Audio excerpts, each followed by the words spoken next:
Imperialism in Germany by Kaimi Haas. When World War II ended between the Allied forces and the Axis powers in 1945, Germany was left in ruins and was now taken control by the Allied powers. The Allied powers consisted of the United States of America, the United Kingdom, the Soviet Union, and the French Republic. From the end of the war in September of 1945 to 1949, the Axis powers had split Germany into four separate parts for each country, which of course was the USA, the UK, the Soviet Union, and the French Republic. As Allied powers' occupation over Germany continued, many problems arose between the USSR, also known as the Soviet Union, and Western German powers. They were not agreeing on many ways of government and currency. As a result, in 1949, there created was East and West Germany, East being communist and West being democratic. As East Germany declared they were an official sovereign, a one Walter Umbrecht was in control of the now new East Germany. This man established a Soviet style of industrialization, but this forced workers to make more product at a faster rate, putting more pressure on them. Around June of 1953, there were many protests against a lot of forced industrialization in East Germany, which caused a kind of chain reaction due to all these protests. This chain reaction eventually led up to the Berlin Uprising. The uprising was eventually crushed by the Soviet forces. The Soviet Union eventually tried to ease the pressure being put onto workers.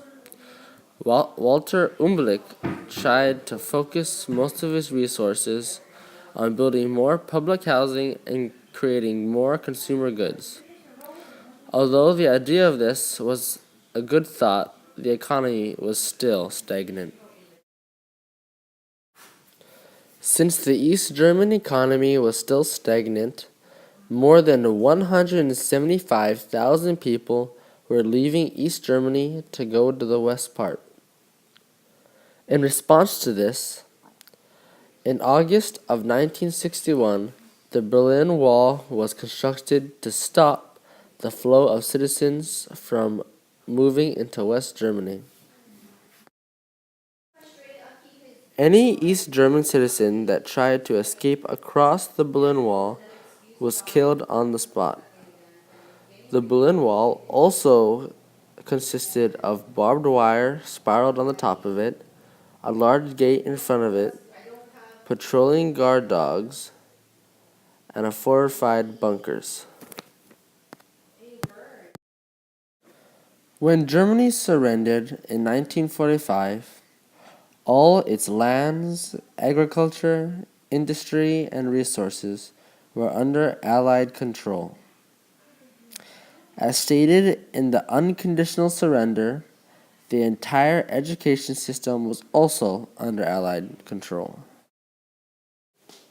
When East and West Berlin were created, East Berlin practiced one of the most horrific violations of rights throughout the entire Allied occupation of Germany. This affected a wide variety of native people. The object that violated all these rights is once again the Berlin Wall. The Berlin Wall was 106 miles long and had many kinds of defenses to keep people from migrating over to the west. More specifically, there were 92 watchtowers, 20 bunkers, anti-vehicle trenches, barbed wire spiraling across the top of the wall, concrete blocks, guard dogs, and guards patrolling the wall 24/7, making sure no one crossed the wall.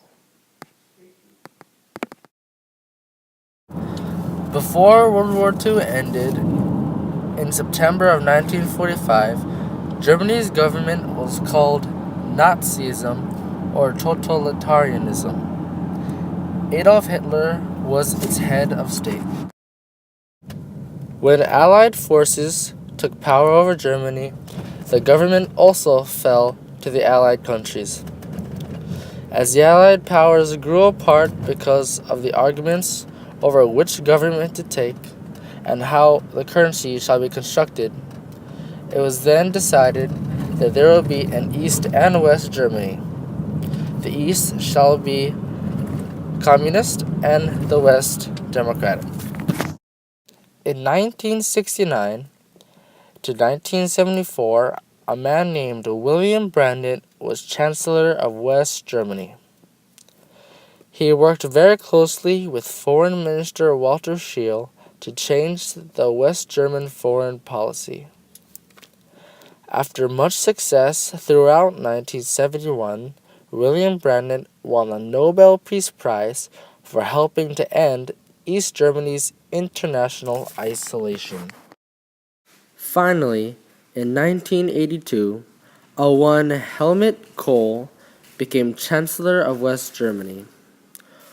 Kohl was always trying to push for reunification throughout the mid-1980s between the East and West Germany.